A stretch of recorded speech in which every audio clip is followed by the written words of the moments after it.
Domestic violence seriously affects the whole family. It affects the person that's being abused, and it affects the children. As far as the children go, it's been shown that domestic violence can cause preschool-aged children to actually regress and start to do things like bedwetting again and thumb sucking and actually go backwards. And grade school children can start to get bad grades and start to act out. And teenagers can start to be antisocial and their self-esteem gets lowered. The effects of domestic violence cannot be understated on children. So it's something that the court treats very seriously. And when you present a case of domestic violence, there are immediate things that the court does to provide you relief. And if that's getting out of the house, or maybe keeping your abuser out of the house immediately, possibly having your abuser be arrested, all of these solutions can happen immediately if you bring the right petition to court.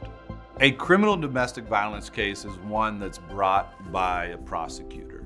Usually that happens when you call the police arrest the abuser, and then the prosecution decides that they're gonna charge the abuser with a crime. A civil domestic violence case happens when maybe you call the police or you don't call the police, but the abuser is never arrested. Oftentimes the police say you need to go get an order of protection. And that's what a civil domestic violence case is, where you go to the court and you say, this person is abusing me, and then the court decides whether or not they're going to give you an order of protection. And that sometimes gives you exclusive rights to your house, says that the abuser can't call you. And if they do any of these things, if they come into the house, if they call you, anything like that, then they can immediately be arrested. So one is they've been arrested, they're going to be charged criminally. The other is you're going to court first and saying, I need protection from this person. So if they do this, then the police can arrest them. If you're accused of domestic violence, you should consult with an attorney immediately. The effects of a domestic violence charge are very serious. You can be kicked out of your house, you can lose contact with your children, you can lose contact with your spouse. And once you're accused of domestic violence, saying the wrong thing or doing the wrong thing can make your case 10 times worse. It's just a very delicate area of the law that an attorney will help you navigate so that you can get the best solution to what's a very difficult problem. If you're a victim of domestic violence, the first thing you should do is call 911 if you're in danger. Once you're safe, then you should reach out to an attorney to talk about what your legal options are. There are petitions that the attorney can file with the court. A petition is a request. So there are requests that an attorney can make to the court to protect you. It's called an order of protection, and basically what it says is your abuser can't contact you. Your abuser can't come to your house. And even if you live with your abuser can be kicked out of the house if you've been abused by them. Even if your abuser owns the house, they can be kicked out if they've been abusing you. So call an attorney if you want to figure out what exactly those legal remedies are to help you in a situation of domestic violence. Restraining orders, or orders of protection as they're called in Illinois, are the key way that domestic violence victims can protect themselves from their abusers. It's a request to the court to give you protection. It says, you can't contact me, you can't come to my house, you can't see my children, you can't take my property. So it's a very quick, clear way for the court to protect a domestic violence victim. And if an abuser then violates that order of protection, the police can immediately arrest them in order to protect them from the person being abused. Domestic violence complicates the divorce process because it means that there is a power imbalance between the spouses, and it makes communication and resolution of the divorce more difficult. Oftentimes when there's domestic violence, it means that there's an order of protection involved, and when there's an order of protection, the two parties can't communicate with each other. So all the communication in the case about resolving it goes through the attorneys. Domestic abusers are also hostile in nature, and they're not as compromising as your typical spouses in a divorce. And that means that the attorneys have to be that much more savvy in litigating the case and making sure that they're being aggressive on behalf of the person that's being abused. Unfortunately, domestic violence is part of many divorces and custody disputes. I've been practicing since 2012 in the areas of custody, divorce, and by extension, domestic violence. And I've learned that to effectively represent someone who's in a domestic violence situation takes a very aggressive and focused approach. It takes an understanding of how to present your client in the most sympathetic light so that the judge can order exactly what that person needs in that situation. Clients hire us for three main reasons. First is our reputation. We work incredibly hard to build our reputation of professionalism, integrity, and honesty with other attorneys and with judges, so that when we're representing clients, judges listen to what we say and listen to the arguments we're making, so we're able to get better results for our clients. The second reason is because of our experience.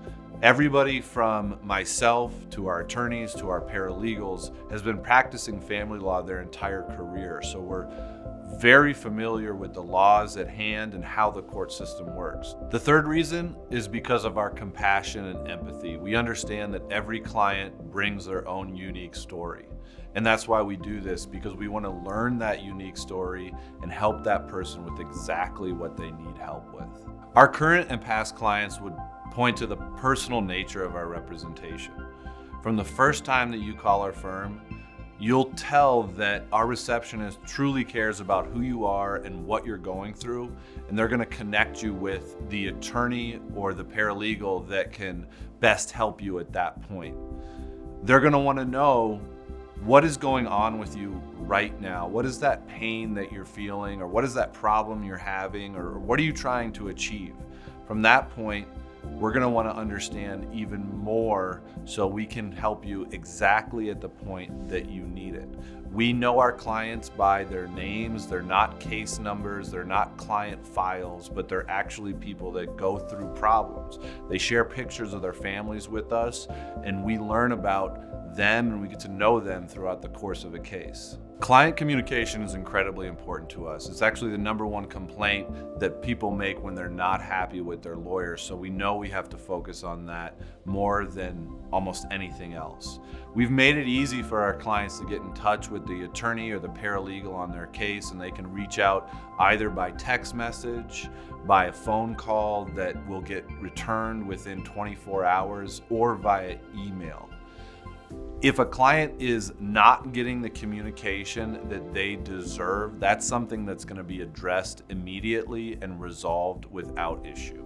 We're a boutique family law firm, which means that we have a small number of attorneys who are very well experienced in handling anything from routine matters to highly complex divorces that may involve complex property division, business evaluation, clinical psychological experts in custody disputes. Our team is built so that we can work efficiently and effectively. We have an attorney who's managing the entire case.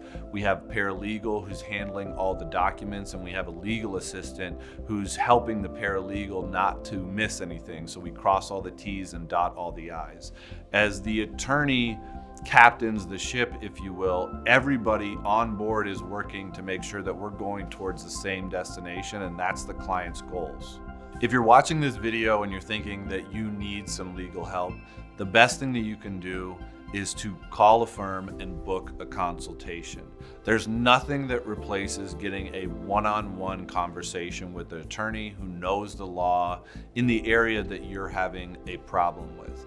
You can either find an attorney by asking your friends or your family that maybe have gone through a similar problem if they know a good attorney, or you can look online. If you're looking online, make sure the attorney that you contact has good reviews on Google, that doesn't have any negative marks on their bar record. Reach out to them, book a consultation so you can get one-on-one help. At your initial consultation for a domestic violence case, we're going to learn about exactly what's been going on between you and your spouse or you and your domestic partner. And we're going to figure out whether or not we need to go into court on an emergency basis. It may be something where for you to get the best results, we need to go into court tomorrow. And that's the first thing we're going to figure out is whether or not this is an emergency. We're going to ask you questions about how long has this been going on and how is this affecting different areas of your life. Once we understand the entire picture, we'll devise a game plan. We'll let you know what our attorney's fees will be and put the decision into your hands about what you want to do next.